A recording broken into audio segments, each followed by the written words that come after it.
أعوذ بالله من الشيطان الرجيم بسم الله الرحمن الرحيم صلاة السلام عليك يا رسول الله صلاة السلام عليك يا حبيب الله صلاة السلام عليك يا سيد المرسلين صلاة السلام عليك يا خاتم النبيين সবাইকে হিজবুত তৌহিদ আন্দোলনের পক্ষ থেকে জানাই সালাম এবং শুভেচ্ছা। আসসালামু আলাইকুম ওয়া রাহমাতুল্লাহি ওয়া বারাকাতুহু। এবং সালাম জানাচ্ছি আমাদের মহামান্য ইমামুজ্জামানের প্রতি, যার মাধ্যমে এই মহাসত্যের সন্ধান আমরা লাভ করেছি। সম্মানিত অতিথিবৃন্দ, এই সময়টাকে আজকে উপলব্ধি করতে হবে। মানব জাতি মহাকালের যে পর্যায়ে এসে দাঁড়িয়েছে, সমগ্র মানব জাতির সামগ্রিক পরিস্থিতি, সমস্ত পৃথিবীর পরিস্থিতি ইত্যাদি নিয়ে আপনাকে ভাবতে হবে। কারণ আমরা মানব জাতি, আমরা এক জাতি, এক বাবা মা আদম হওয়ার সন্তান। ইউরোপ আমেরিকায় না খেয়ে মারা গেলে আমারই ভাই, জাপানে জার্মানিতে মারা গেলে আমারই ভাই, মধ্যপ্রাচ্যে মারা গেলে আমারই ভাই, বাংলাদেশে কষ্ট পেলে আমারই ভাই।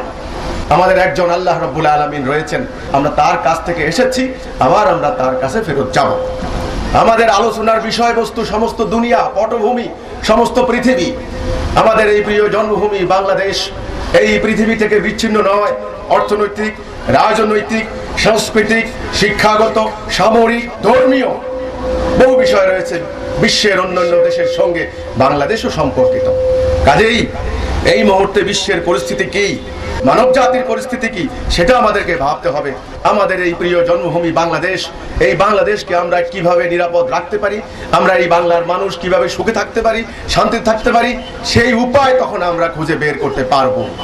আল্লাহ রাব্বুল আলামিন আসমান, জমিন, গ্রহ, নক্ষত্র, বৃক্ষরাজি, তরুলতা, এই কোটে কোটে তিনি সৃষ্টি করেছেন। তিনি মানুষকেও সৃষ্টি করেছেন। আমিও তার হাজার হাজার লক্ষ লক্ষ অযুত নিযুত সৃষ্টির মধ্যে একটা সৃষ্টি।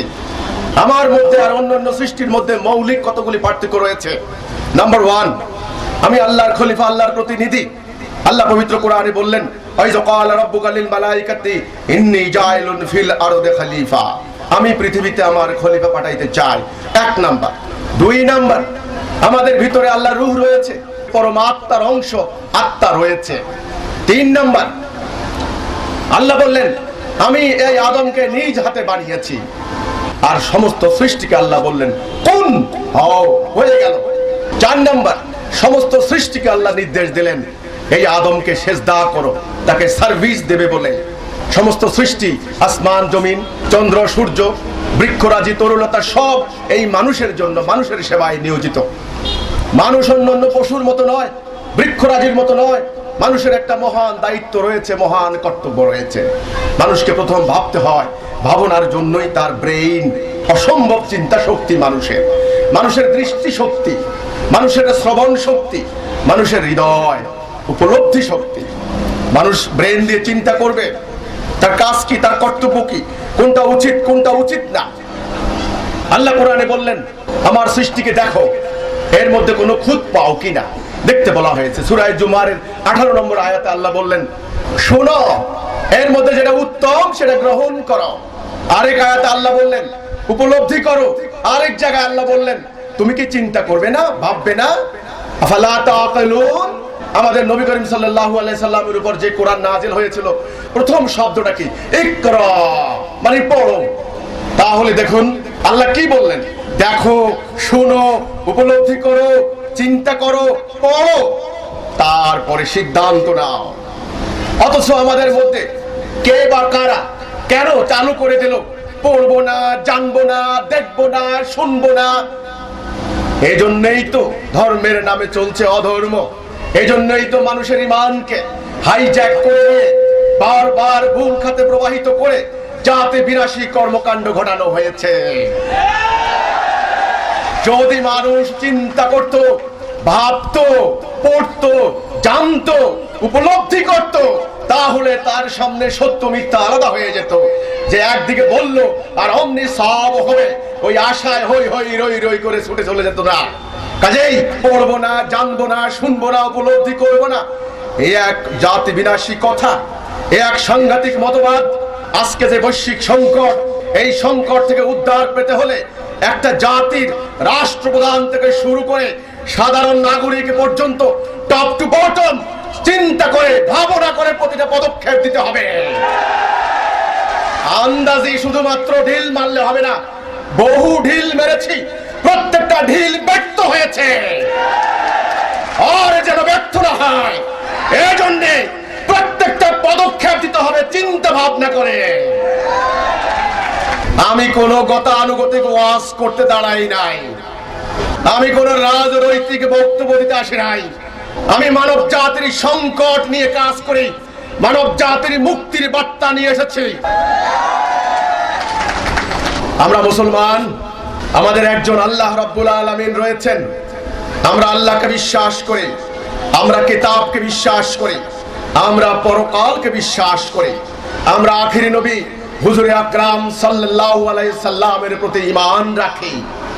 আজকে জঙ্গিবাদী তাণ্ডব চালিয়ে, বোমাবাজি করে, সন্ত্রাস করে, ধর্মের নামে অপরাজনীতি করে, জাতি বিনাশী কর্মকাণ্ড ঘটিয়ে যখন কোরআনের আয়াত উল্লেখ করে, রাসূলুল্লাহর একটা হাদিস উল্লেখ করে যখন বলা হয় এটা ইসলামের কাজ, এটা কোরআনের আল্লাহর হুকুম, এটা রাসূলুল্লাহর সুন্নাত, তখন ধর্মবিশ্বাসী মানুষের ঈমান হাইজ্যাক করা হয়, মানুষ বিভ্রান্ত হয়, মানুষ প্রতারিত হয়, মানুষ আল্লাহকে পাওয়ার জন্য, রাসূলকে পাওয়ার জন্য, পরকালে জান্নাতে যাওয়ার জন্য, পরকালে মুক্তির জন্য ওই সমস্ত ভুল পথে পা বাড়ায়।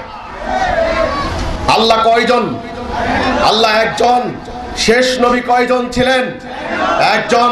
তিনি যেই কিতাব নিয়ে আসলেন পবিত্র কোরআন, এটা কয়টা ছিল? এক কিতাব। তিনি যেই জাতি তৈরি করলেন উম্মতে মুহাম্মদী, এটা কয় খণ্ড ছিল? এটা ছিল অখণ্ড জাতি। তাহলে এক আল্লাহ, এক রাসূল, এক কিতাব, এক জাতি উম্মতে মুহাম্মদী।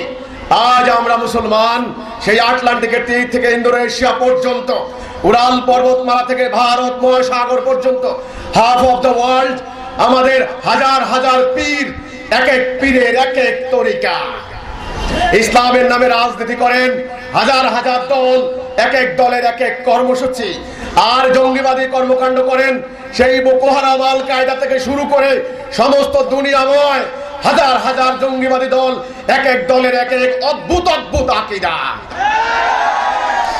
ইসলামের এত রং, এত রূপ, এত কালার, এত চেহারা কেন হলো?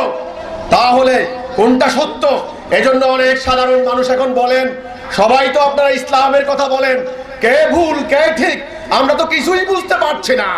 আল্লাহর কোরআন কি, আল্লাহর ইসলাম কি এত জটিল দুর্বুদ্ধ? সাধারণ মানুষ বলবে আমরা কিছুই বুঝতে পারি না। নো, ইসলামের নাম হলো সিরাতাল মুস্তাকিম, সহজ সরল। আল্লাহ রাসূল বললেন দ্বীন অত্যন্ত সহজ, অত্যন্ত সরল, একে জটিল দুর্বুদ্ধ করো না। অতীত উম্মাহ ইসলাম নিয়ে বাড়াবাড়ি করে জটিল করে ধ্বংস হয়ে গিয়েছে। এই সিরাতুল মুস্তাকিম এত চেহারা হলো কেন? এত রূপ, এত রং হলো কেন? কারা করলো? এক দীর্ঘ ইতিহাস। বিগত 1300 বছর থেকে আল্লাহ রাসূলের সেই প্রকৃত ইসলাম আসমানের ন্যায় উদার, সমুদ্রের ন্যায় বিশাল, ভারসাম্যযুক্ত, সকল মানুষের জন্য গ্রহণীয় পালনযোগ্য ইসলাম কি করে বিকৃত হতে হতে আজ সম্পূর্ণ বিকৃত বিপরীত মুখে হয়ে গেছে।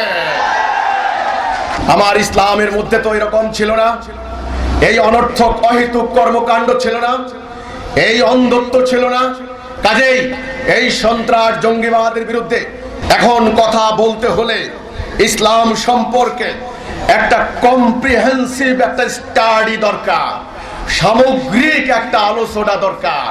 খন্ড খন্ড এখান থেকে এতটুকু, ওখান থেকে এক টুকরা, ওখান থেকে একটা কথা তুলে আনলে সমস্যার সমাধান হবে না।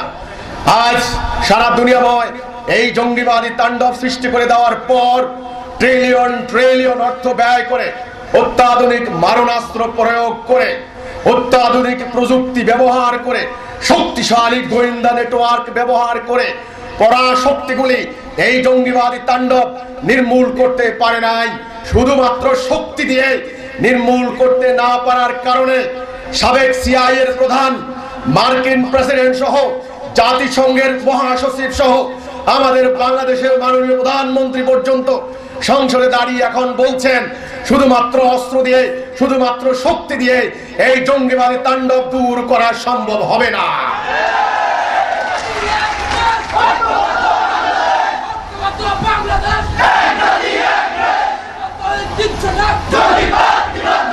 জঙ্গিবাদী এই সাম্প্রদায়িক দাঙ্গা, এই সমস্যাটি অন্যান্য সন্ত্রাসবাদী ঘটনার মতো নয়, এটার সঙ্গে পরকালের একটা সম্পর্ক রয়েছে। যারা এই সমস্ত ভুল পথে যায় তাদেরকে পবিত্র কোরআন থেকে উদ্বুদ্ধ করা হয়, তাদেরকে হাদিস থেকে উদ্বুদ্ধ করা হয়। বলা হয় কোরআনে অমুক আয়াত আছে, আল্লাহ বলেছেন তোমরা আল্লাহর রাস্তায় লড়াই করো, তোমরা কিতাল করো। হাদিস আছে রাসূল পাক সাল্লাল্লাহু আলাইহি সাল্লাম জিহাদ করেছেন, তিনি যুদ্ধ করেছেন। কাজে আসো, অমুক কাফের, অমুক মুরতাদ, তাকে কতল করো, তার বিরুদ্ধে জিহাদ করো, তুমি শহীদ হবে, তুমি পরকালে জান্নাতে যাবে। এই ধর্মপ্রাণ মানুষ তারা আল্লাহকে পাওয়ার জন্য ওই সমস্ত ভুল পথে পা বাড়ায়। আমাদের পুলিশ প্রধান একটা আলোচনা সভায় বলেছিলেন, তাদেরকে যখন ইন্টারোগেশন করা হয় তারা বলে স্যার আমাদেরকে মেরে ফেলুন, আমরা তাড়াতাড়ি জান্নাত চলে যাব। তিনি বললেন তাদেরকে এখন আপনি মেরে কি হবে, তারা তো মরতে চায়। সমস্যা ওখানে।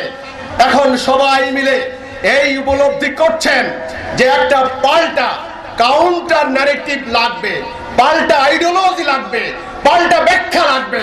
তাদেরকে বুঝাইতে হবে, তাদেরকে দেখাতে হবে তুমি যেই পথে গিয়েছো ওই পথ ভুল পথ, ওই পথে গিয়ে তুমি আল্লাহকেও পাবে না, রাসূলকেও পাবে না।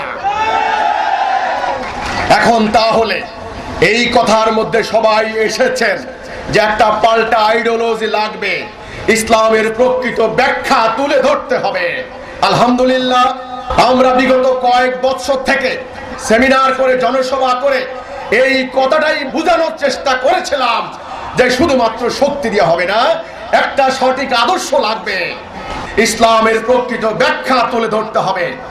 মক্কা মদিনার ইমাম সাহেবদেরকে এনে লক্ষ লক্ষ আলেমদেরকে জড়ো করে সোহরাওয়ার্দী উদ্যানে আমাদের মাননীয় প্রধানমন্ত্রী বলেছিলেন ইসলামের প্রকৃত ব্যাখ্যা তুলে ধরতে হবে। কথা তাহলে পরিষ্কার, ইসলামের একটা প্রকৃত ব্যাখ্যা মানুষের সামনে তুলে ধরতে হবে। তাহলে একটা অপকৃত ইসলামও সমাজে চলে নাকি?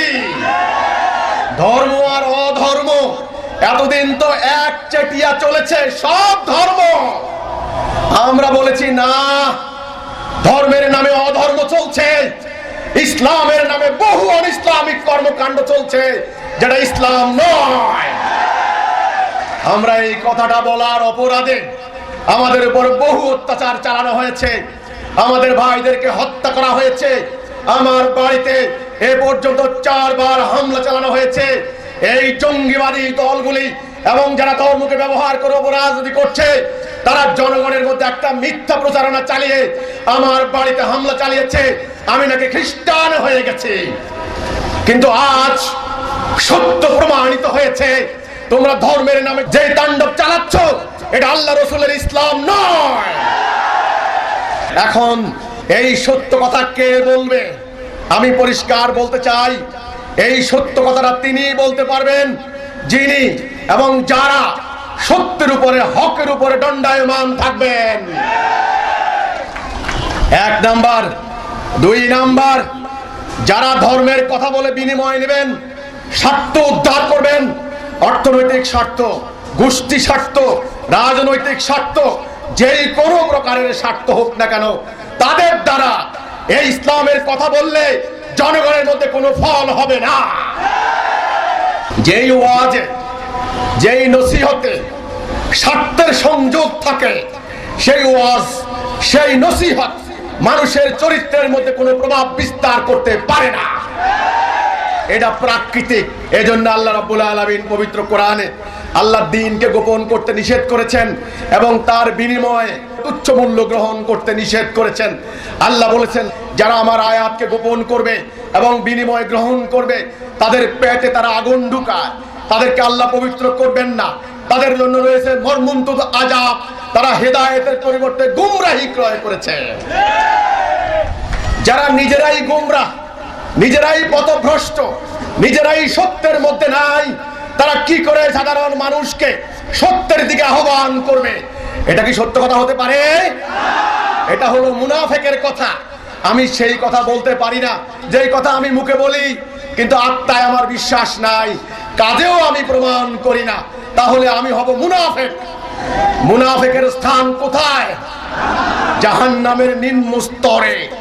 এই জঙ্গিবাদী তাণ্ডবের বিরুদ্ধে ইসলামের সঠিক ব্যাখ্যা নিয়ে মাঠে নামতে হবে মুমিনদের, যারা নিজেরা সত্যের উপর দণ্ডায়মান হবে, যারা কখনো মিথ্যার সঙ্গে আপোষ করবে না, আল্লাহর দ্বীনের বিনিময়ে কোনো স্বার্থ উদ্ধার করবে না।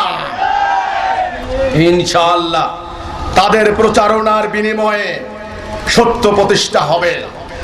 ইরাকের মুসলমানরা তাদের দেশ বাঁচাইতে পারে নাই, আফগানিস্তানের মুসলমানরা সাম্রাজ্যবাদের তাণ্ডব থেকে তাদের দেশ ঈমান ধর্ম রক্ষা করতে পারে নাই, সিরিয়ার মুসলমানরা তাদের দেশ রক্ষা করতে পারে নাই, লিবিয়ার মুসলমানরা, ইয়েমেনের মুসলমানরা তারা দুর্ভিক্ষের হাত থেকে বাঁচতে পারে নাই, আফ্রিকার মুসলমানরা নির্যাতনের হাত থেকে বাঁচতে পারে নাই।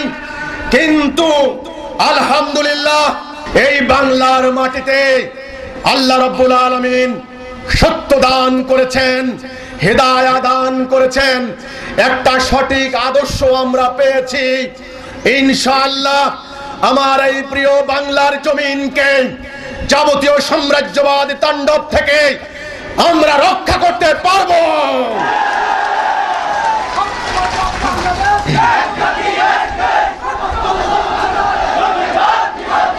আল্লাহ ওয়াদা দিয়েছেন মুমিনের সঙ্গে, সূরা নূর 55 নম্বর আয়াত, ওয়াদাল্লাহুল্লাযিনা আমানু মিনকুম ওয়া আমিলুস সালিহাতি লা ইস্তাখলিফান্নাহুম ফিল আরদ।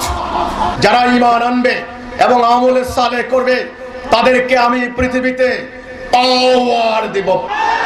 আল্লাহু ওয়ালিউল্লাযিনা আমানু, ওয়ালি মানে অভিভাবক, বন্ধু, রক্ষক। আল্লাহ মুমিনের ওয়ালি। ওয়াকানা হাক্কান আলাইনা নাসরুল মুমিনিন, মুমিনদেরকে সাহায্য করা আমার হক। জান্নাত মুমিনের জন্য। ইয়াগফিরু লাকুম যুনুবাকুম আয়াদখিলকুম জান্নাতিন তাজরি মিন তাহতিহাল আনহার। আল্লাহ সমস্ত গুনাহ ক্ষমা করে দিয়ে নহর প্রবাহিত যুক্ত জান্নাতে প্রবেশ করাবেন কাকে? মুমিনকে। নামাজ রোজা মুমিনের জন্য, হজ যাকাত মুমিনের জন্য। শান্তি দিবেন আল্লাহ মুমিনকে, নিরাপদ দান করবেন আল্লাহ মুমিনকে। সমস্ত কিছুর অভিভাবকত্ব আল্লাহ কার নিয়েছেন? মুমিনের। ওয়ালা তাহিনু ওয়ালা তাহজানু ওয়া আনতুমুল আলাউনা ইন কুনতুম মুমিনিন। তোমরা হতাশ হইও না, তোমরা নিরাশ হইও না, তোমরাই বিজয়ী হবে যদি তোমরা মুমিন হও। আমি প্রত্যন্ত অঞ্চলে গিয়েছিলাম, সেখানে সভা সমাবেশ করেছি। প্রায় সকল ধর্মের বর্ণের নারী পুরুষ সমাবেশে এসেছেন। তারাই আমার বক্তব্যের সঙ্গে ঐক্যমত্য পোষণ করেছেন। আমি বলেছি আজকে বিশ্বের পরিস্থিতি, 40,000 অ্যাটম বোম আমাদের দেশের ডেইলি স্টার পত্রিকার ভাষ্য মোতাবেক 16,000 অ্যাটম বোম প্রস্তুত করে রাখা হয়েছে। 1945 সালের 6 আগস্ট 9 আগস্ট হিরোশিমা নাগাসাকিতে নিক্ষিপ্ত অ্যাটম বোমার চাইতে হাজার হাজার গুণ মারণঘাতী ভয়ঙ্কর বোমা তৈরি করে রাখা হয়েছে। সীমান্তে সীমান্তে সৈন্য সমাবেশ করছে, মহাসাগরগুলিতে বিমানবাহী রণতরী মহড়া দিচ্ছে। রাষ্ট্রপ্রধানগণ অস্ত্রের ভাষায়, হুমকির ভাষায় কথা বলছেন। দুর্বলের উপরে সবলের অত্যাচার, মাইট ইজ রাইট। দরিদ্রের উপর ধনীর বঞ্চনা, সরলের উপর দূতের প্রতারণা। সমস্ত দুনিয়া আজ জাহান্নামের কুণ্ড। হে মানুষ, তোমরা অন্য মানুষকে বিনাশ করে দেওয়ার জন্য অ্যাটম বোম তৈরি করে রেখেছো, দেশে দেশে সৈন্য সমাবেশ করেছো। তোমরাই না মন্দির বানাচ্ছ, তোমরাই না মসজিদ বানাচ্ছ, তোমরাই না গির্জা বানাচ্ছ আল্লাহকে, ভগবানকে, ঈশ্বরকে পাওয়ার জন্য? নো, মানব জাতিকে বিনাশ করে দিয়ে, মানব জাতিকে হত্যা করে তোমরা কোনোদিন আল্লাহর সান্নিধ্য পাবে না। তোমরা জান্নাতে যাবে, হেভেনে যাবে, স্বর্গে যাবে? কখনো না। আল্লাহ প্রভু ঈশ্বর ভগবান আজ তোমাদের উপরে তার ক্রোধের দৃষ্টি, ক্রোধ। তোমরা তার বাতাসকে দূষিত করেছো, তোমরা মাটিকে দূষিত করেছো, পানিকে দূষিত করেছো, তোমরা পুরো মানব জাতিকে দূষিত করেছো। মানব জাতিকে এই অবস্থায় কে নিয়ে আসলো? এমন তো মানুষ ছিল না। মানুষ আজ ধ্বংসের ধার প্রান্তে কেন চলে আসলো? কি কারণ? এই ভয়ানক তাণ্ডব, জঙ্গিবাদী ঘটনা তো একটা ইস্যু মাত্র। এই উসিলা ধরে একটা একটা করে মুসলমান নামক দেশ ধ্বংস করে দেওয়া হচ্ছে। আমার প্রিয় জন্মভূমি বাংলাদেশ, এই বাংলার মাটিতে যেখানে আমি সেজদা করে, যেই মাটির সঙ্গে আমার পূর্বপুরুষের অস্থি মজ্জা মিশে আছে, 1971 সালে রক্ত দিয়ে স্বৈরাচারী শাসন ব্যবস্থার বিরুদ্ধে আমরা দেশ স্বাধীন করেছিলাম। আজকে এই একখণ্ড মাটি নিয়েও ষড়যন্ত্র চলছে। এই ষড়যন্ত্রের হাত থেকে, এই সাম্রাজ্যবাদী আগ্রাসন থেকে, এই আভ্যন্তরীণ ষড়যন্ত্র থেকে কিভাবে রক্ষা পেতে পারি সেই উপায় নিয়ে আমি হাজির হয়েছি। এখন আলাদা করতে হবে। যে যাই বললো ওটা ইসলাম হয়ে যাবে না। তুমি বোমা মেরে মানুষ উড়িয়ে দিবে, বলবে ইসলাম। তুমি স্বার্থ উদ্ধার করবে, বলবে ইসলাম। তুমি অপরাজনীতি করে, জ্বালাও পোড়া করে আমার জাতি ধ্বংস করে দিয়ে, বলবে ইসলাম। তুমি ঘরের মধ্যে দরজা বন্ধ করে টাকা কামাই করে ইসলামের নামে চালিয়ে দিবে, বলবে ইসলাম। যে যেমন বলবে তেমন কি ইসলাম হতে পারে? তাহলে প্রকৃত ইসলাম কোনটা? আজকে যারা মুমিন হতে চান, জাতিকে বাঁচাতে চান, পরকালে জান্নাতে যেতে চান, তাদেরকে প্রকৃত ইসলাম আর বিকৃত ইসলামের পার্থক্য, স্পষ্ট সীমা রেখা টানতে হবে। এখন বর্তমানে আমরা ইসলাম দাবি করি 160 কোটি মুসলমান। এখন মূল্যায়নের সময় এসেছে, কারণ ধ্বংস হচ্ছে মুসলমান। এই মুহূর্তে 6 কোটি উদ্বাস্তু মুসলমান। দেশ ধ্বংস করে দেওয়া হচ্ছে মুসলমান সংখ্যাগরিষ্ঠ দেশের। সমুদ্রে ডুবে মরছি মুসলমান, না খেয়ে মরছি মুসলমান। কাজেই মুসলমানের রাষ্ট্রপ্রধান, মুসলমানের আইন শৃঙ্খলা বাহিনী সহ মুসলমানের মিডিয়া, আলেম ওলামা, সাধারণ মানুষ, কৃষক, শ্রমিক, জনতা সবাইকে এখন বসতে হবে। প্রকৃত ইসলাম কি? আল্লাহ রাসূল পাক সাল্লাল্লাহু আলাইহি ওয়াসাল্লাম তিনি আরবের আইয়ামে জাহিলিয়াতের ওই অন্ধকারাচ্ছন্ন ওই সমাজ ব্যবস্থাকে পাল্টে দিয়ে যে ইসলাম প্রতিষ্ঠা করলেন, ওইটাই তো প্রকৃত ইসলাম নাকি? এইবার একটু মিলিয়ে দেখি। ওই উম্মতে মুহাম্মদী আবু বকর, ওমর, উসমান, খালিদ, জারার, মুসান্না, আম্মা খাদিজা, আম্মা আয়েশা, সুমাইয়া, বারাকা, ওনারা যারা ছিলেন হাজার হাজার উম্মতে মুহাম্মদী, প্রকৃত উম্মতে মুহাম্মদী। আমরাই তো উম্মতে মুহাম্মদী দাবি করি। মিলিয়ে দেখি ওই ইসলাম, ওই জাতি আর আমাদের ইসলাম, আমাদের জাতি, দুইটা মিলে কিনা। যদি মিলে তাহলে ঠিক আছে, আমরা মুসলমান ঠিকই আছি, এটা ইসলাম ঠিকই আছে, আমরা ঠিক পথেই আছি। আর যদি না মিলে তাহলে হাজার হাজার যুক্তি তর্ক দিয়ে কোনো লাভ নাই। লাভ আছে নাকি? ইতিহাস জানতে হবে। ইতিহাস ভবিষ্যৎ নির্মাণ করতে সহায়তা করে। ইতিহাস না জানলে আপনি ভবিষ্যতের দিকে হাঁটতে পারবেন না। আল্লাহ রাসূলের ইসলাম আরবের আইয়ামে জাহিলিয়াতের পারস্পরিক দাঙ্গা হাঙ্গামায় লিপ্ত ওই আরব জাতিকে ঐক্যবদ্ধ করেছিল, এক জাতি। আল্লাহ রাসূলের ইসলাম শত্রুকে ভাই বানিয়েছিল, ভাই। এমন নিরাপত্তা প্রতিষ্ঠা করেছিল, একা একটা মেয়ে মানুষ রাতের অন্ধকারে স্বর্ণ অলংকার পরিহিত অবস্থায় শত শত মাইল পথ পাড়ি দিত। আল্লাহ এবং বন্যজন্তুর ভয় ছাড়া কোনো ভয় থাকতো না। মানুষ যেন দরজা খুলে ঘুমাতে পারে, নির্ভয় পথ চলতে পারে, এমন নিরাপত্তা প্রতিষ্ঠা করেছিল। যেই আরবরা কুপমণ্ডুকতায়, অন্ধত্বে এমন ভাবে নিমজ্জিত ছিল, মেয়ে মানুষের কোনো অধিকার ছিল না। নারীদেরকে মাটির নিচে তারা জিন্দা কবর দিত। আল্লাহ রাসূল সেই জাহিলিয়াত দূর করে নারীদেরকে ঘর থেকে বের করে আনলেন। জাতীয়, সামাজিক, সামরিক সমস্ত কর্মকাণ্ডে নারীদের অংশগ্রহণ নিশ্চিত করলেন। আল্লাহ রাসূল ইসলাম মেয়েদেরকে যুদ্ধক্ষেত্রে নিয়ে গেল, মেয়েদেরকে বাজার ব্যবস্থাপনায়, হাসপাতাল ব্যবস্থাপনায় সর্বত্র মেয়েদের অবাধ বিচরণ ছিল, শালীনতার সঙ্গে, সৌন্দর্যের সঙ্গে। আল্লাহ রাসূলের ইসলাম মানুষের আত্মার এমন পরিবর্তন করলো, কোন লোক কালে ভদ্রে কোনো অপরাধ করে ফেললে বলতো, ইয়া রাসূলুল্লাহ, আমি অপরাধ করেছি, আমাকে শাস্তি দিন, আমি মুক্তি পেতে চাই। আল্লাহ রাসূল মানুষদেরকে ডাকলেন প্রকাশ্য দিবালোকে সাফা পাহাড়ের পাদদেশে, এই তোমরা আসো, আমার কথা শুনো। সবাই আসলো। তিনি বললেন, তোমরা বলো লা ইলাহা ইল্লাল্লাহ, তাহলে তোমরা সাকসেস হবে, তোমরা সফল হবে। ইয়া আইয়ুহান নাস কুল লা ইলাহা ইল্লাল্লাহ তুফলিহুন। সেই ইসলাম আমাদেরকে ঐক্য করলো। আজ আমরা শিয়া, সুন্নি, শাফি, হাম্বলি, হানাফি, এই তরিকা ওই তরিকা, এই পীর ওই পীর, এই মাযহাব এই ফিরকা, এই দল ওই দল, নিজেরা মারামারি হানাহানি করে বিনাশ হয়ে যাচ্ছে। আল্লাহ রাসূলের ইসলাম সাম্য, সুবিচার, ন্যায় বিচার প্রতিষ্ঠা করলো। একটা প্রমাণ দেব, এটা হাদিসে এসেছে। আল্লাহ রাসূল যখন মক্কা বিজয় করলেন, তিনি বেলালকে ডাকলেন। বেলাল বললেন, লাব্বাইক ইয়া রাসূলুল্লাহ। বললেন, কাবার উপরে উঠো। আল্লাহ রাসূল কাবার উপরে উঠালেন। তিনি কি জানতেন না ধর্মীয় সেন্টিমেন্ট? মক্কার কুরাইশরা, ওই ধর্মগুরুরা কাবাকে এত শ্রদ্ধা করত, দাড়ি দিয়ে কাবা পরিষ্কার করত, ঝাড়ু লাগাতো না। এই মাত্র তিনি বিজয় লাভ করেছেন, এখনো মানুষের মনের ভিতরে দিন ভালো করে গেলে বসেনি, তারা ভালো করে এখনো বুঝেনি, তারা প্রতিক্রিয়া দেখাতে পারে। তিনি অনর্থক ধর্মীয় সেন্টিমেন্টের তোয়াক্কা করলেন না। দ্বিতীয় চিন্তার বিষয়, তিনি বেলালকে ডাকলেন কেন? হযরত উসমানকে ডাকতে পারতেন, কারণ উসমানের যথেষ্ট প্রভাব ছিল মক্কায়।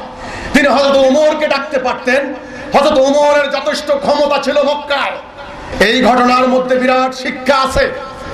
যিনি কৃতদাস ছিলেন, যার কোনো কথা বলার অধিকার ছিল না, এক কথায় বলতে গেলে কৃতদাস, বঞ্চিত, নিপীড়িত, লাঞ্ছিত মানুষের প্রতীক হচ্ছেন বেলাল।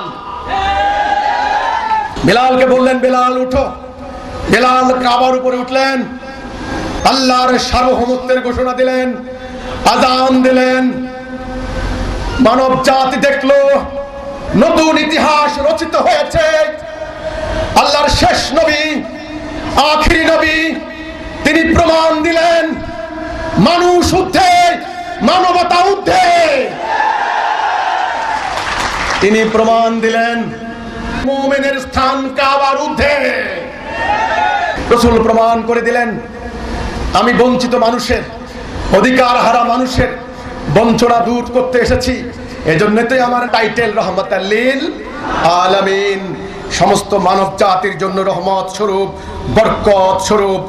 রাসূল সেদিন প্রমাণ করে দিলেন, হে মানুষ, তোমরা মনে রেখো, যখন মানবতা ভুলুণ্ঠিত হয়, মানুষের মর্যাদা ভুলুণ্ঠিত হয়, মানুষের অধিকার যখন থাকে না, তখন তোমাদের সকলের ধর্ম মিথ্যা। হে ধার্মিকরা, হে ধর্মগুরুরা, হে চিন্তাশীলরা, আজকে চিন্তা করতে হবে। কারণ ধর্মের নামেই তো সমস্ত পৈশাচিকতা চলছে, অধর্মের নামেও চলছে। প্রকৃত ধার্মিকরা যদি এসব অধর্মের বিরুদ্ধে না দাঁড়ায়, তাহলে কি হয় জানেন? মানুষ ধীরে ধীরে ধর্মের প্রতি আস্থা হারায়। আজকে পৃথিবীতে পরিসংখ্যান বলছে প্রায় 100 কোটি মানুষের উপরে আছে নাস্তিক। নাস্তিক মানে তারা আল্লাহর অস্তিত্বে বিশ্বাস করে না। তারা বলে এই ধর্মগ্রন্থ বানানো প্রাচীন যুগের, মধ্যযুগের মানুষদেরকে নিয়ন্ত্রণ করার জন্য ওই সমস্ত কিচ্ছা কাহিনী বানানো হয়েছে। আর নবী রাসূল বলে যাদেরকে বলা হয়, তারা হলো সমাজের মধ্যে একটা ক্লেভার ম্যান ছিল, তারা চালাক মানুষ ছিল, তারা গল্প কাহিনী বানাচ্ছে। ধর্ম হলো একটা ভুয়া জিনিস। তখন তারা ধর্মকে উদ্দেশ্য করে অশ্লীল, অশ্রাব্য ভাষায় গালাগালি করে। এই অবস্থা সহ্য করতে না পেরে যারা ধর্মের পক্ষ নিয়েছেন, তারা এবার উত্তেজিত হয়ে চাপাটি মারেন। বাস, এনারা মারেন চাপাটি, ওনারা মারেন বোম, এনারা আবার হামলা চালান, ওখানে আবার সাম্রাজ্যবাদীরা তৈয়ার। কাজেই যুদ্ধক্ষেত্র প্রস্তুত করার জন্য তারা প্রস্তুতি নিয়েছে। তারা মানুষকে বাঁচতে দিবে না, সমাজকে বাঁচতে দিবে না, রাষ্ট্রকে তারা থাকতে দিবে না।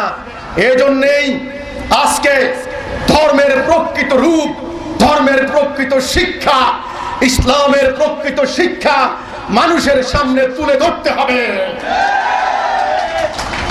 আখিরি নবী এসে কৃতদাস বঞ্চিত মানুষের দাসত্ব দূর করে দিলেন।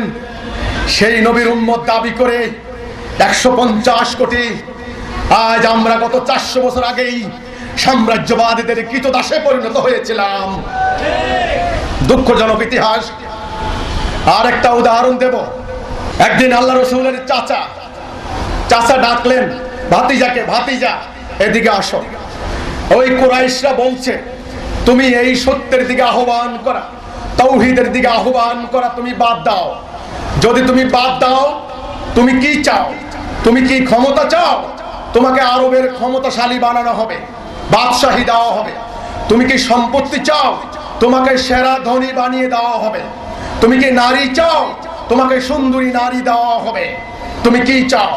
তারা বলেছে তোমাকে সব দেবে। আর যদি তুমি বিরত না হও, তারা বলেছে আগামীকাল তারা ফয়সালা করবে, তারা ব্যবস্থা গ্রহণ করবে, অর্থাৎ তারা হত্যা করবে। এই প্রস্তাবনা দেওয়ার পর আল্লাহ রসুল ভাবলেন সাংঘাতিক বিপদ সামনে এসেছে। আজ সত্য মিথ্যার দ্বন্দ্বে সত্য থাকবে কি থাকবে না, মিথ্যা বিজয়ী হবে না সত্য বিজয়ী হবে, এটা প্রমাণের সময় এসেছে। রসুল বুক টান টান করে মাথা উঁচু করে দাঁড়িয়ে বললেন, চাচা শুনে রাখুন, তারা যদি এক হাতে চন্দ্র এক হাতে সূর্য এনে দেয়, তবুও মুহাম্মদ এই সত্য পথ ত্যাগ করবে না। হয় আল্লাহর বিজয়, না হলে শাহাদাত। যে রহমতাল লিল আলামিন সত্য প্রতিষ্ঠার জন্য কোন লোভের কাছে মাথা নত করেননি, কোন ক্ষমতার কাছে মাথা নত করেননি, কোন ভয়ের কাছে সারেন্ডার করেননি। আর আজ তার জাতি দাবি করে পৃথিবীর সমস্ত অন্যায়ের কাছে সারেন্ডার করেছে। আল্লাহ রসুলের সেই প্রকৃত ইসলাম, সেই আদর্শ, সেই সঠিক পথ যদি আমাদের মধ্যে থাকতো, তাহলে আজ আমাদের মধ্যে এত মতভেদ, এত বিভক্ত হতো না, এত জঙ্গিবাদ, সন্ত্রাসবাদ, সাম্প্রদায়িক দাঙ্গা ইত্যাদির সৃষ্টি হওয়ার কোনো কারণ ছিল না। এখন এই সংকট কি করে মোকাবেলা করবেন? এটা কি শুধু সরকারের দায়িত্ব? এটা কি শুধু আইন শৃঙ্খলা বাহিনীর দায়িত্ব? সরকারের কি কাজ? ব্রিজ বানাচ্ছেন, কালভার্ট বানাচ্ছেন, হাসপাতাল বানাচ্ছেন, ভালো কথা। সরকার উন্নয়ন করবেন, উন্নতি করবেন ইত্যাদি বিবেচনার দায়িত্ব আপনাদের। ক্ষমতায় আপনারাই নেবেন, আপনারাই বসাবেন, কাজেই দায়িত্ব আপনাদের। 2 নাম্বার, আইন শৃঙ্খলা বাহিনী আপনাকে নিরাপত্তা দেওয়ার জন্য, নিরাপদে পথ চলার জন্য আইন শৃঙ্খলা বাহিনী দায়িত্ব পালন করেন। এখন যখন সমস্ত জাতি ওই আইন শৃঙ্খলা বাহিনী কতটুকু দায়িত্ব পালন করেন কি করেন না, দুর্নীতি করেন কি করেন না, অন্যের নামে মিথ্যা মামলা দেন কি দেন না ইত্যাদি নিয়ে সারা দিন রাত মিডিয়াতে আলোচনা হচ্ছে, আপনারাও আলোচনা করছেন। আমি যেই সংকট নিয়ে কথা বলছি ওটা ভয়াবহ সংকট। ওটা নিয়ে কেউই কথা বলে না, ভয়ে। বললে কে রাগ করবে আবার? জঙ্গিবাদী হামলা যখন হলো, প্রথম 2-1টি ব্যানার ধরে প্রতিবাদ করলো লোক দেখানো, কিন্তু লোক দেখানো প্রতিবাদে এত বড় সংকট দূর হবে না। হিজবুত তাওহীদ যেই দিন থেকে এই অন্যায়ের বিরুদ্ধে মাঠে নেমেছে, একদিনের জন্য আমরা ময়দান থেকে উঠি নাই।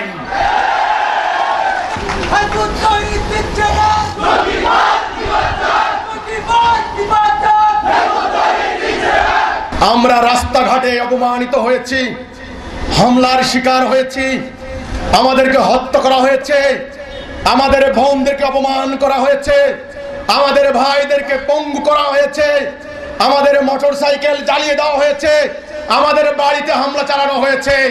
কিন্তু আমরা বলেছি আমরা প্রয়োজনে জীবন দেব, তবু এই বাংলার মাটিকে ইরাক, সিরিয়া, আফগানিস্তান হতে দেব না।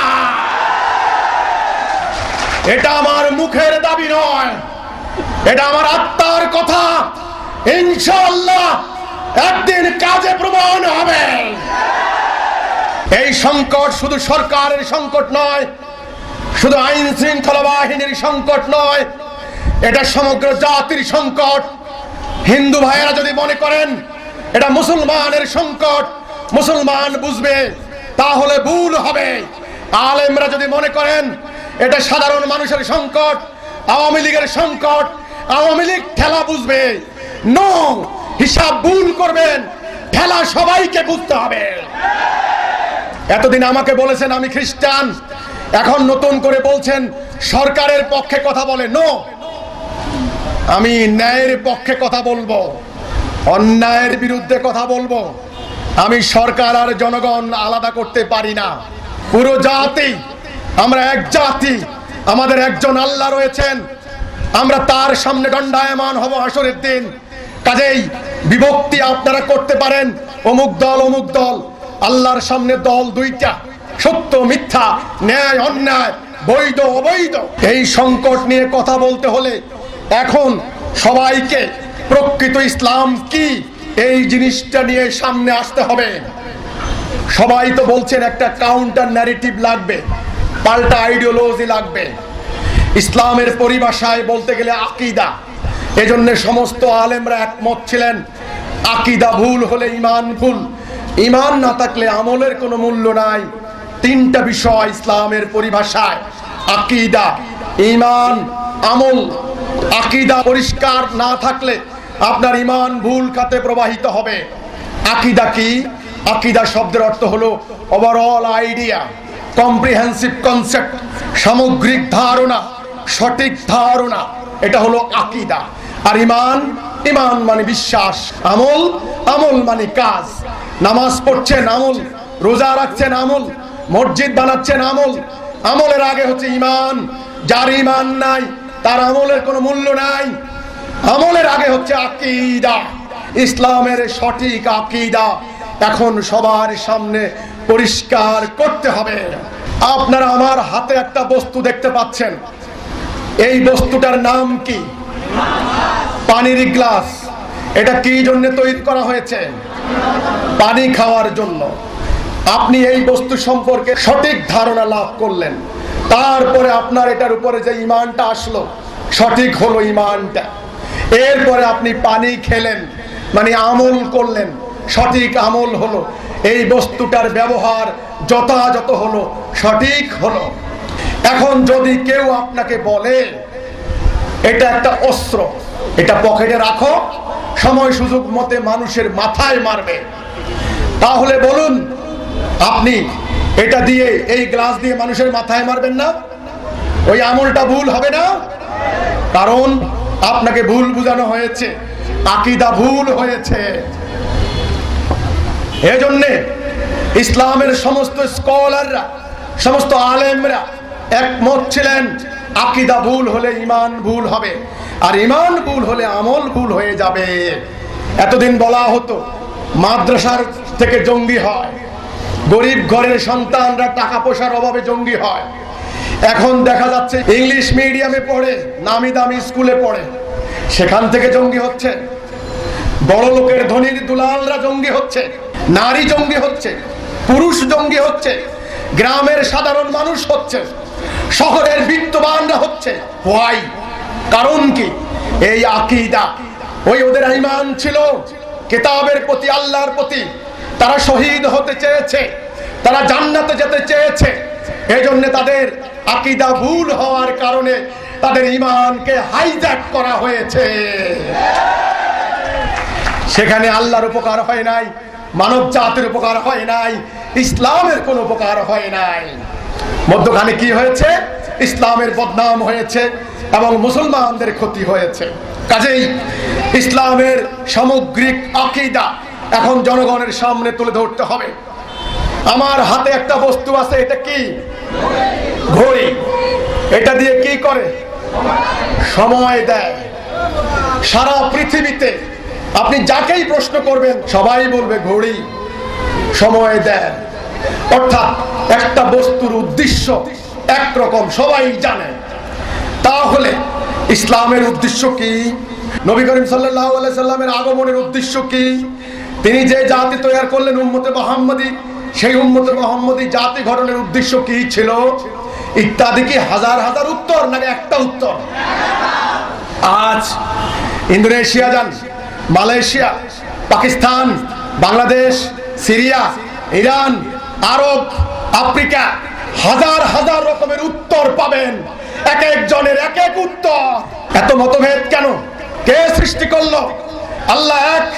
একটা উদ্দেশ্য ছিল ইসলামের, ডাইন এবং বাম, সত্য আর মিথ্যা, ন্যায় অন্যায়, বৈধ অবৈধ, মধ্যখানে মানুষ, মানুষের নফস, মানুষের সিদ্ধান্ত নিতে হবে মানুষ কি ডান দিকে যাবে নাকি বাম দিকে যাবে।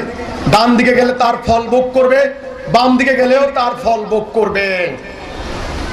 এই জন্যে রাস্তা দুইটা, সিরাতাল মুস্তাকিম, সহজ সরল পথ, ভুল পথ, শয়তানের পথ। এখানে আল্লাহর পক্ষ, ইবলিসের প্ররোচনা। আপনি কোন দিকে যাবেন?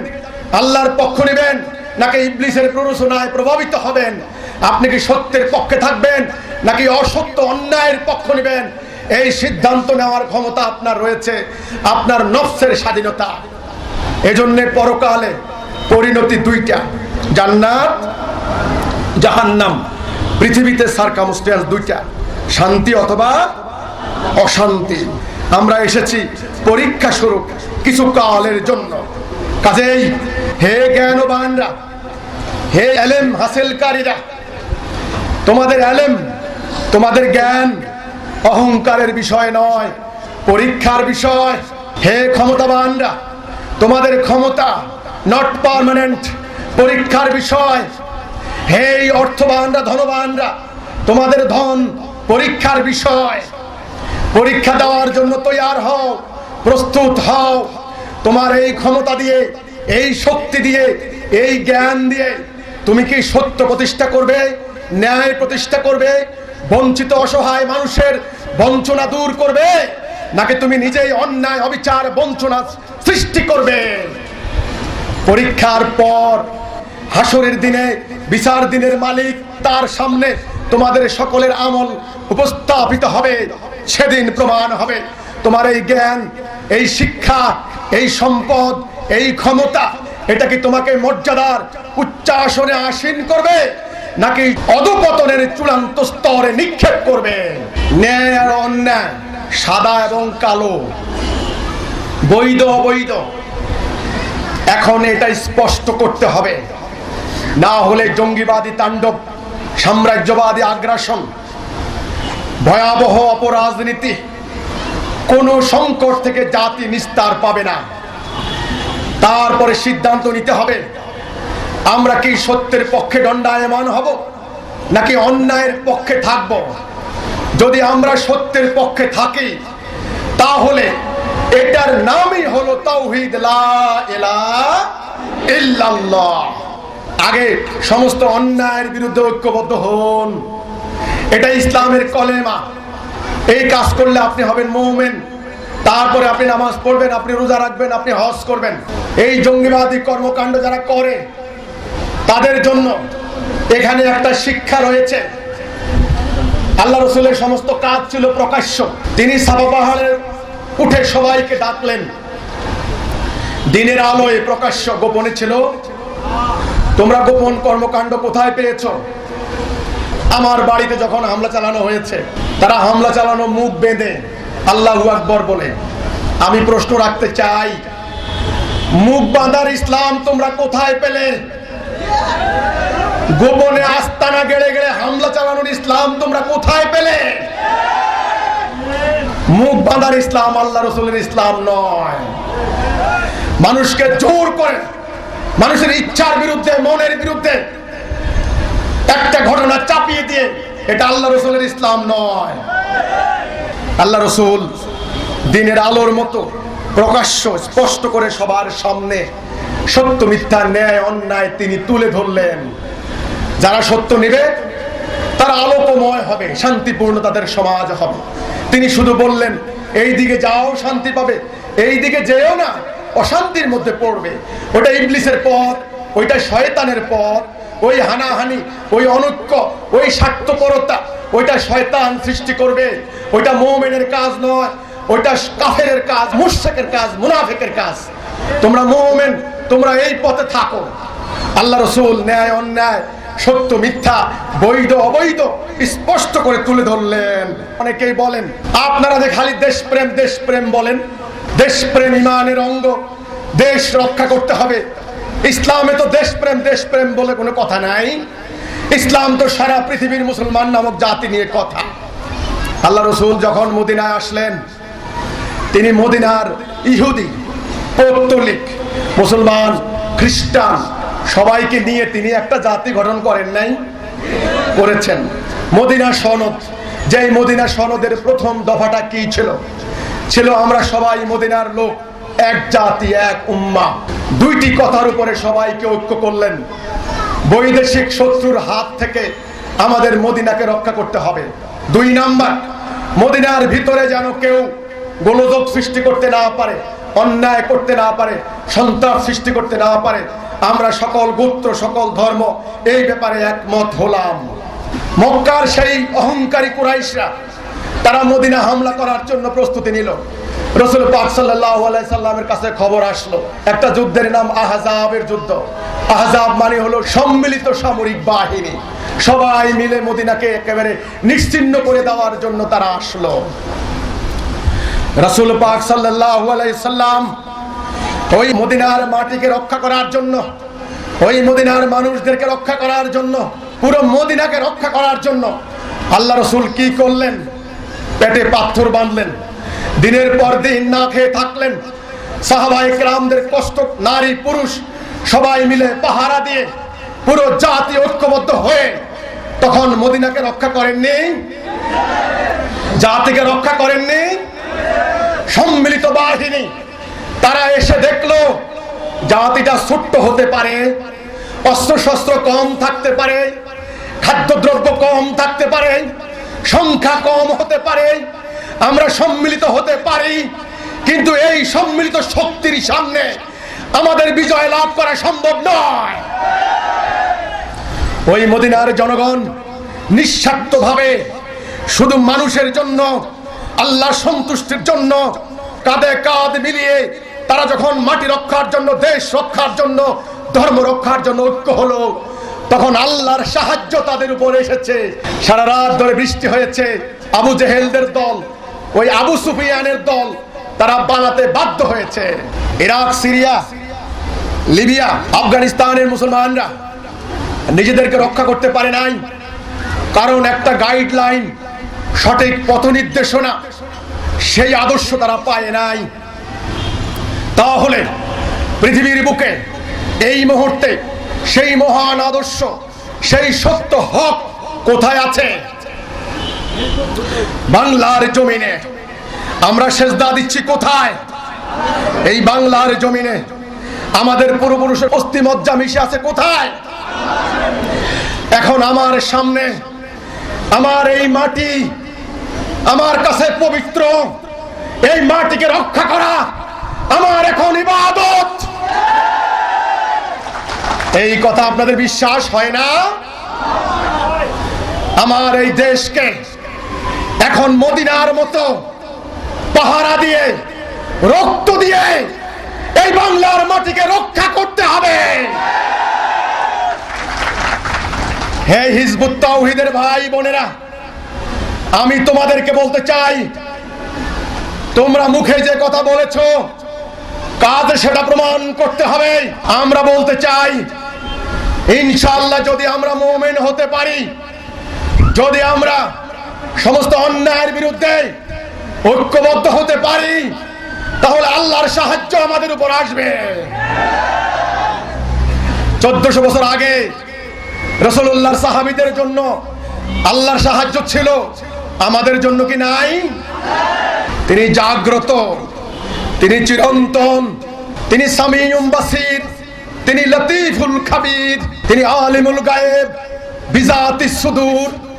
তিনি সর্ব অবস্থায় আছেন এবং থাকবেন। তিনি ওয়াদা দিয়েছেন মুমিনের সঙ্গে। যদি আমরা মুমিন হতে পারি, এই বাংলার জমিন মদিনার মতো সমস্ত জাতি, ধর্ম, বর্ণ, গোত্র সবাইকে নিয়ে যদি আমরা একটা জাতি হতে পারি, সমস্ত ভেদাভেদ ভুলে গিয়ে হিংসা, হানাহানি, সমস্ত স্বার্থপরতা ত্যাগ করে সত্যের পক্ষে, ন্যায়ের পক্ষে, হকের পক্ষে যদি আমরা ঐক্য হতে পারি, আমি বলে রাখলাম আল্লাহর সাহায্য আপনাদের উপর আসবে। আল্লাহর সাহায্য আসলে কোনো পরাশক্তিকে আর ভয় পাবেন না, কোনো অ্যাটম বোমকে আর ভয় পাবেন না, আর আভ্যন্তরীণ ষড়যন্ত্র ইনশাআল্লাহ আমাদের কিচ্ছু করতে পারবে না। এইবার আসুন, আল্লাহ রসুলের সেই ইসলাম বিকৃত হতে হতে হতে বিগত 1300 বছর থেকে আমরা ঐক্য ধ্বংস করলাম। আমরা রসুলুল্লাহর সেই আদর্শ ত্যাগ করলাম। যেই খলিফারা গাছের নিচে ঘুমাতেন, আমাদের পরবর্তী সুলতানরা ভোগ বিলাসে নিজেদেরকে ভাসিয়ে দিলেন, রাজা বাদশাহ হয়ে গেলেন। আর আমাদের পণ্ডিতরা দ্বীনের সূক্ষ্ম অতি সূক্ষ্ম ব্যাখ্যা বিশ্লেষণ করে সহজ সরল দ্বীনকে জটিল দুর্বুদ্ধ করে ফেললেন। অপ্রয়োজনীয় ছোটখাটো বিষয় নিয়ে নিজেরা দলাদলি, মারামারি, হানাহানি করে হাজার হাজার মতভেদ করলেন। জাতি দুর্বল হয়ে গেল। তারপরে আজ থেকে 300 বছর আগে ইউরোপ থেকে তারা উড়ে আসলো। ইউরোপিয়ান ছোট ছোট জাতিগুলি, ডাচরা, ইংরেজরা, ফরাসিরা, জার্মানরা সেই ইন্দোনেশিয়া থেকে আটলান্টিকের তীর পর্যন্ত আমাদেরকে দখল করলো। আমরা তাদের গোলাম হলাম। আমরা যেন জীবনে আর ঐক্য হতে না পারি, আমরা যেন সমৃদ্ধ হতে না পারি, তখন তারা একটা শয়তানি বুদ্ধি করলো। তারা তাদের দেওয়া বস্তুবাদী জীবন দর্শন, বস্তুবাদী জীবন ব্যবস্থা আমাদের উপরে চাপিয়ে দিল। তারা একটা শিক্ষা ব্যবস্থা প্রবর্তন করলো। তারা পলিসি নিল, ডিভাইড অ্যান্ড রুল, ভাগ করো এবং শাসন করো। আমাদেরকে বিভক্ত করলো, শোষণ করলো। আমরা 3 কোটি এই ভারতের মধ্যে না খেয়ে মরলাম দুর্ভিক্ষে। হিন্দু মুসলমান এত সাম্প্রদায়িক দাঙ্গা আমাদের মধ্যে ছিল না, আমাদের মধ্যে বিভক্ত করে দেওয়া হলো। আমরা হিন্দু মুসলমান যেখানে গলায় গলা মিলিয়ে বসবাস করতাম, একজন আরেকজনের সহযোগী সহমর্মী ছিলাম, পরবর্তীতে আমরা শত্রু হয়ে গেলাম। আমি হামলা করি মন্দিরে, মন্দিরের ভাই হামলা করে আমার মসজিদে। এইভাবে আমরা সাম্প্রদায়িক দাঙ্গা করলাম। আল্লাহর হুকুম তারা বাদ দিল, আমরা তাদের হুকুম মেনে নিয়েছি। শিক্ষা ব্যবস্থা কি করলো? 2 ধরনের শিক্ষা ব্যবস্থা। একটা হলো জেনারেল এডুকেশন, আরেকটা হলো মাদ্রাসা এডুকেশন। সাধারণ শিক্ষায় ব্রিটিশ রাজা রানীর ইতিহাস, ভূগোল, সুদ ভিত্তিক অঙ্ক ইত্যাদি শিক্ষা দেওয়া হলো। ওখানে ইসলামের মূল শিক্ষা দেওয়া হলো না। আর মাদ্রাসা শিক্ষা, এখানে ইসলামের সেই সাম্য, সেই ন্যায়, সেই ঐক্য, অন্যায়ের বিরুদ্ধে ঐক্যবদ্ধ হওয়ার শিক্ষা দেওয়া হলো না। ভূগোল, অঙ্ক, বিজ্ঞান, টেকনোলজি কোনো কিচ্ছু শিক্ষা দেওয়া হলো না। কি শিক্ষা দিল? ছোট্ট খাট্ট ক্ষুদ্রাতি ক্ষুদ্র বিষয়, ব্যক্তিগত আমলের জায়েজ নাজায়েজের মাসলা মাসাইল নিয়ে যেন আমাদের আলেমরা মারামারি, তর্ক বাহাস ইত্যাদি করতে থাকেন। ফল কি হয়েছে? বৃক্ষ তোমার নাম কি, ফলেই পরিচয়। মাদ্রাসা থেকে লক্ষ লক্ষ আলেম বেরিয়ে আসছেন, কি করে খাবেন? ভোকেশনাল শিক্ষা তো দেওয়া হয় নাই, জীবনমুখী শিক্ষা দেওয়া হয় নাই, ভূগোল, অঙ্ক, টেকনোলজি, বিজ্ঞান কিচ্ছু শিক্ষা দেওয়া হয় নাই। সংসার তো চালাইতে হবে। তখন ওনারা বাধ্য হয়ে এক প্রকার সেই দিনকে বিক্রি করে খেয়ে জীবন নির্বাহ করতে লাগলেন। ফলে আমাদের আলেমরা হয়ে গেলেন দুর্বল, পরনির্ভরশীল। আর দিনের সূক্ষ্মাতি সূক্ষ্ম বিষয় নিয়ে তর্ক বাহাস করতে করতে নিজেরা আর ঐক্যবদ্ধ হওয়ার কোনো সুযোগ থাকলো না। আর সাধারণ শিক্ষা থেকে বেরিয়ে আসলেন, ইসলাম সম্পর্কে একটা হীনমন্য ধারণা দিয়ে দেওয়া হয়েছে। মনে হয় সমস্ত জ্ঞান বিজ্ঞান আবিষ্কার করেছে তারা, মুসলমানদের কোনো অবদান নাই। যে ইউরোপের রেনেসার সৃষ্টি হয়েছিল, তারা উদ্বুদ্ধ হয়েছে সে আমার রসুল থেকে, আরব থেকে। জ্ঞানে বিজ্ঞানে, সামরিক শক্তিতে, নতুন নতুন বৈজ্ঞানিক প্রযুক্তিতে আমরা ছিলাম শিক্ষকের জাতি। আমাদের থেকে জ্ঞান বিজ্ঞান ইউরোপিয়ানরা নিয়েছে। জ্ঞান বিজ্ঞান একটা চলমান প্রক্রিয়া, শতাব্দীর পর শতাব্দী মানুষ গবেষণা করে এটাকে উন্নয়ন করতে করতে আজকের এখানে এসে দাঁড়িয়েছে। অথচ আমাদের শিক্ষিত লোকের ভিতরে একটা হীনমন্যতা বোধ কাজ করে যে সমস্ত অন্ধত্ব, সমস্ত কুসংস্কার, সমস্ত অযৌক্তিক কর্মকাণ্ড এটা নাকি ইসলামের কাজ। এর মূল গোড়া এই শিক্ষা ব্যবস্থার মধ্যে। শিক্ষিত মানুষদের মধ্যে ভালো মানুষ নাই? অবশ্যই ভালো মানুষ আছেন। কেমনে ভালো হইলেন?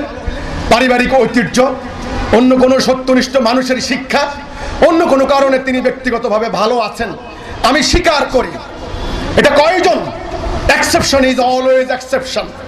কিন্তু শিক্ষা ব্যবস্থার ফল কি হয়েছে?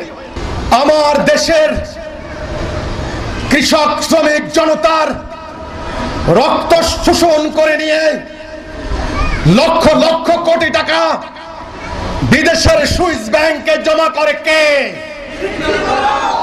এই শিক্ষিত লোক নাকি নিরক্ষর লোক? ঔষধে ভেজাল মিশায় কে? খাদ্যে ভেজাল মিশায় কে?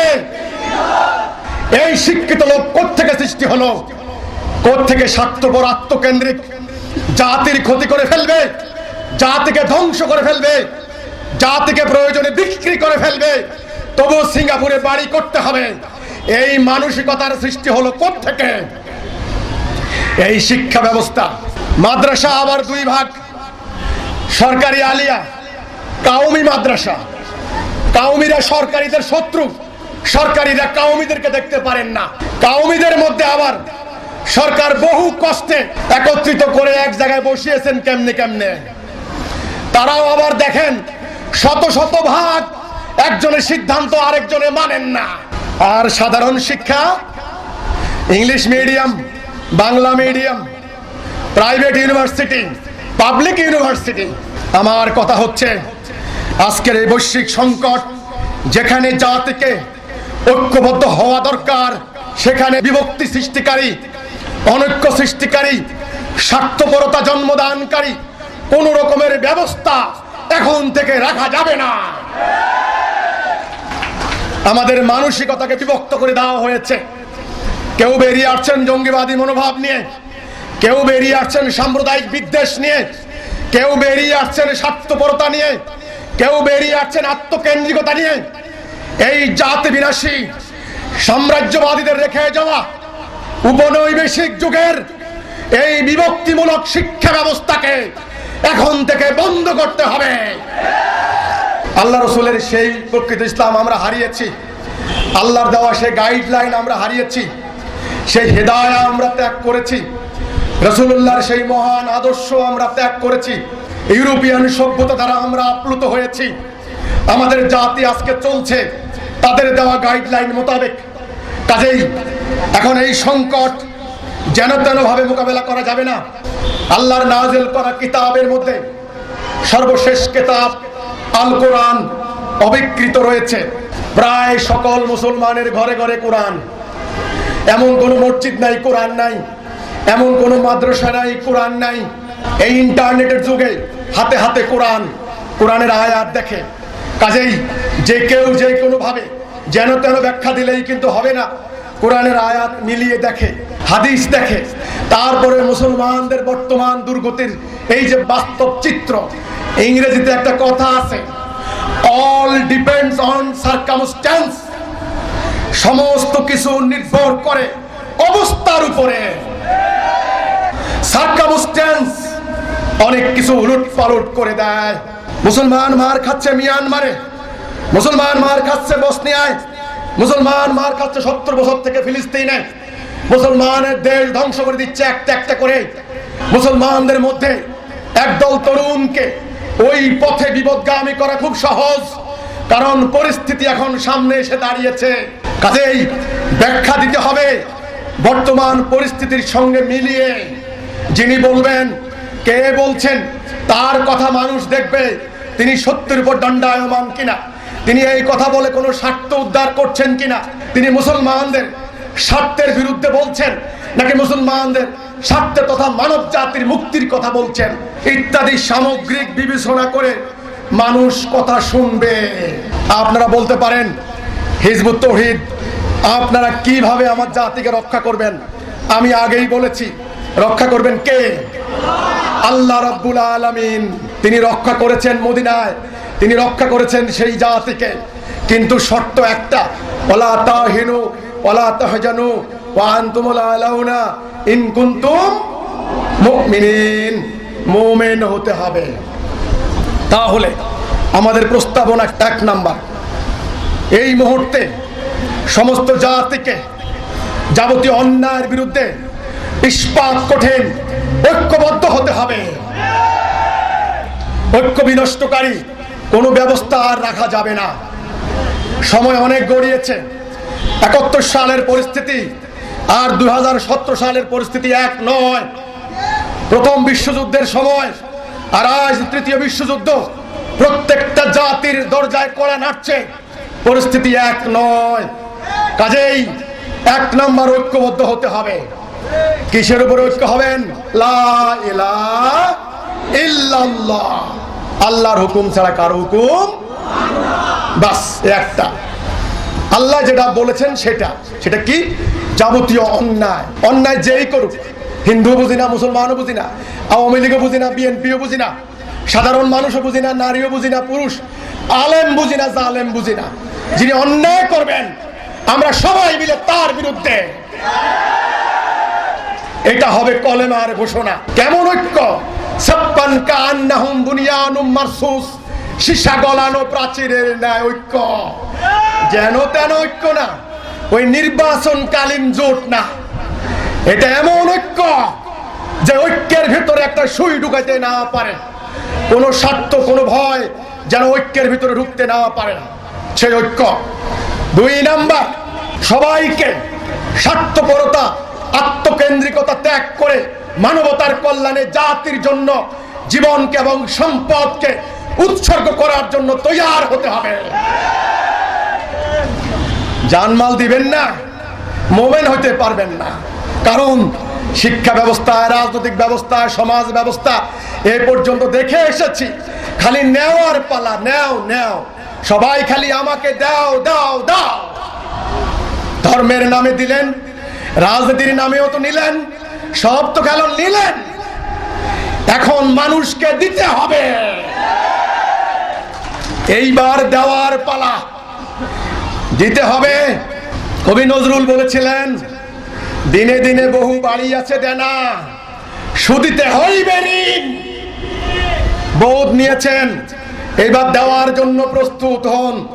মানুষের জন্য, মানবতার কল্যাণে জাতিকে বাঁচাইতে হলে 2 নাম্বার শর্ত, জান মালকে উৎসর্গ করতে হবে।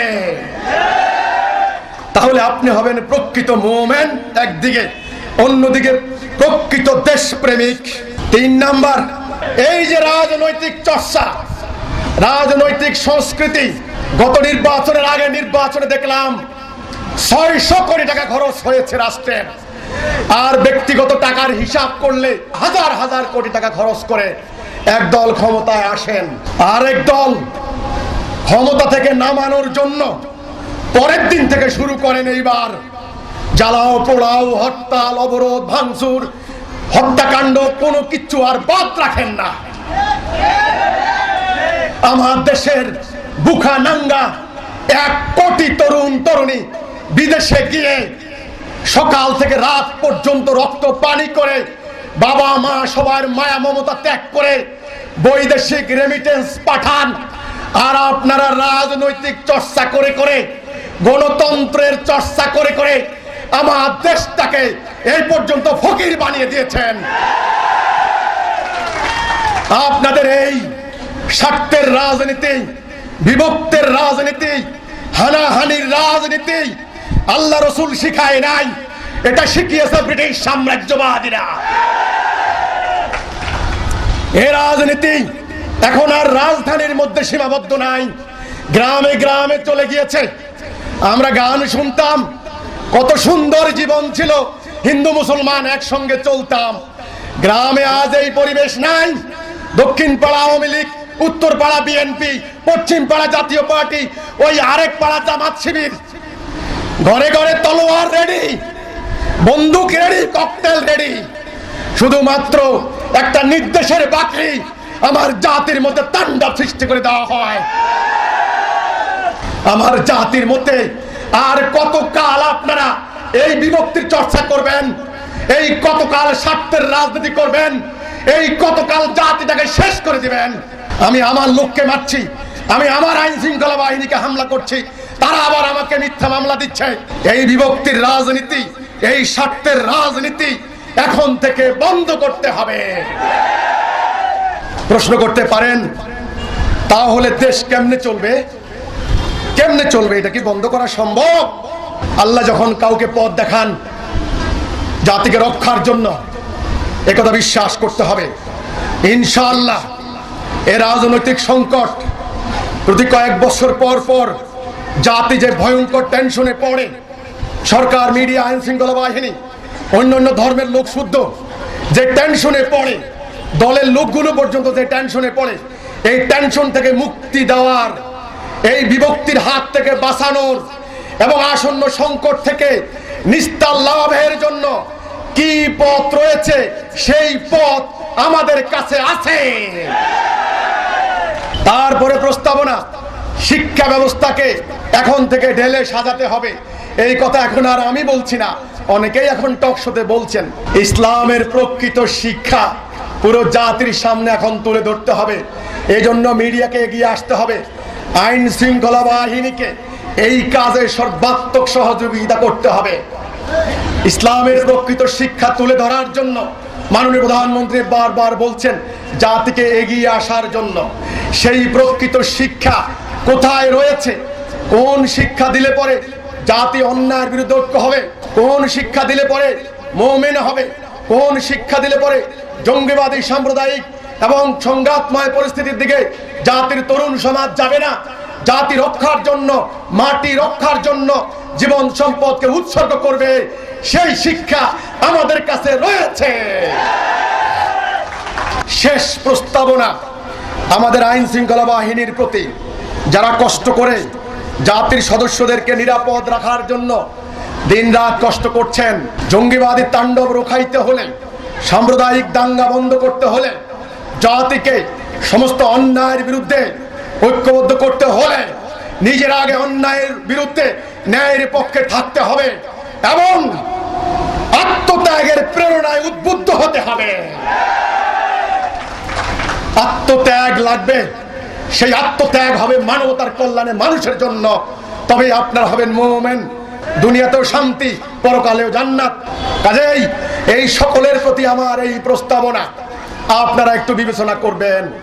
যারা হিজবুত তাওহীদে ঐক্যবদ্ধ হয়েছেন, আপনারা জানেন এই আন্দোলন প্রতিষ্ঠা করেছেন হিজবুত তাওহীদের প্রতিষ্ঠাতা ইমামুজ্জামান জনাব মোহাম্মদ বাইজিদ খান পান্নী। তিনি বললেন মুসলমান জাতিকে আসন্ন সংকট থেকে উদ্ধার পেতে হলে অবশ্যই তাদেরকে এখন ঐক্যবদ্ধ হতে হবে, প্রকৃত ইসলামকে ধারণ করতে হবে। তিনি আন্দোলন পরিচালনার ক্ষেত্রে কতগুলি নীতি ঠিক করে দিলেন। অনেকে বলেন হিজবুত তাওহীদ এখন তো ভালো ভালো কথা বলছে, ভবিষ্যতে আবার তারাই না আবার কোন দিকে পা বাড়ায়। আমি আহ্বান করব, একই রকম নিশ্চয়তা বাংলাদেশে রাজনৈতিক, অরাজনৈতিক, ধর্মীয় যে কোনো সংগঠন রয়েছেন আমার মত দিতে পারেন কিনা দেখি। হিজবুত তাওহীদ আন্দোলনের নীতিমালা, আপনারা কোনরূপ অন্যায় করবেন না, কোন আইন ভঙ্গ করবেন না, কোনরূপ অবৈধ অস্ত্রের সংস্পর্শে যাবেন না। 2 নাম্বার, তোমরা সবাইকে নিয়ে কাজ করবে। সরকার, আইন শৃঙ্খলা বাহিনী, রাজনৈতিক দল, অন্যান্য ধর্মের অনুসারী সবাইকে নিয়েই তোমরা কাজ করবে। এটা জাতির কাজ, জাতি গঠনমূলক কাজ, নির্দিষ্ট কোনো শ্রেণীর কাজ নয়। সরকার যদি অনুমতি দেয় করবে, অনুমতি না দিলে জাতি সেটা ফল ভোগ করবে। তুমি তো জোর করতে পারো না, মানুষের মনের উপর কখনো জোর করবে না। 3 নাম্বার, এই দ্বীনের কাজ করে, ইসলামের কাজ করে কোন স্বার্থ, অর্থনৈতিক স্বার্থ, গোষ্ঠীগত স্বার্থ, কোনরূপ স্বার্থ উদ্ধার করতে পারবেন না। আল্লাহ কোরআনে বলেছেন আল্লাহর দ্বীন নিয়ে বিনিময়ে চলে না। সকল নবীরা বলেছেন আমরা নিঃস্বার্থভাবে কাজ করছি, আমাদের এর কোনো বিনিময় আমরা চাই না। তাহলে তোমরা কোনো বিনিময় নিবা না। 4 নাম্বার, তোমরা বৈধ উপায়ে রোজগার করবে, অন্যায়ভাবে অবৈধ পথে রোজগার করবে না, বৈধ উপায়ে রোজগার করবে। যারা অন্যায় করে তারা ন্যায়ের পক্ষে কথা বলার হিম্মত থাকে না, তাদের আত্মার শক্তি থাকে না, আল্লাহর সাহায্য তারা পায় না। হিজবুত তাওহীদ নিয়ে বহু রকমের অপপ্রচার চালানো হয়েছে, আমাদেরকে খ্রিস্টান বলা হয়েছে। আমি বলতে চাই, এই মিথ্যা কথা যারা বলেছেন, হাসরের দিন আল্লাহর সামনে দণ্ডায়মান হতে পারবেন না। বুখারী শরীফে একটা হাদিস পড়েছি, মিথ্যাবাদীদের মাথার মধ্যে, মগজের মধ্যে প্রচন্ড রকমের আঘাত করা হবে, কারণ সে মিথ্যা জন্ম দিত, মানুষের মধ্যে মিথ্যা বলে প্রচার করে বেড়াইতো। কাজেই আমাদের নামে বহু অপপ্রচার চালানো হয়েছে। আপনারা আশা করি এই অপপ্রচারে কান দেবেন না। আল্লাহ আপনাদেরকে বিবেক দিয়েছেন, আল্লাহ আপনাদেরকে বুদ্ধি দিয়েছেন, আপনারা পড়বেন, জানবেন, এবং যদি আমাদের কোনো কথার মধ্যে অসঙ্গতি থাকে, তথ্যগত ভুল থাকে, আপনারা আমাকে জানাবেন, আপনারা পরামর্শ দিবেন কি করে আমরা এই সংকট দূর করতে পারি, জাতিকে ঐক্য করতে পারি, আত্মিকভাবে আমরা পরিশুদ্ধ হতে পারি, আমরা মুমিন হতে পারি, পরকালে জান্নাতে যেতে পারি, মানবতার কল্যাণে জীবন সম্পদ উৎসর্গ করতে পারি। এই আন্দোলন আমরা আমার জাতির জন্য কাজ করতে চাই, মানবতার জন্য কাজ করতে চাই। এই ক্ষেত্রে দুটি কথা মনে রাখবেন, আমাদের কোনো ব্যক্তিগত স্বার্থ নাই, কোনো রাজনৈতিক অভিসন্ধিও নাই। অনেকে বলতে পারেন স্বার্থহীন কাজ কেমনে করে, এই যুগে তো বিশ্বাস করা যায় না। এখন বিশ্বাস করতে হবে, আল্লাহর ইচ্ছা হয়েছে, সময় হয়েছে, 1400 বছর পর এই নিপীড়নের হাত থেকে মানব জাতিকে রক্ষার জন্য একদল মুমিন মুমিনা দাঁড়িয়েছে, মানুষকে রক্ষার জন্য, মাটিকে রক্ষার জন্য, ধর্মকে রক্ষার জন্য, মানুষের জান মালকে হেফাজত করার জন্য নিঃস্বার্থভাবে তারা কাজ করছে, তাদের কোনো স্বার্থ নাই। আসসালামু আলাইকুম ওয়া রাহমাতুল্লাহি ওয়া বারাকাতুহু।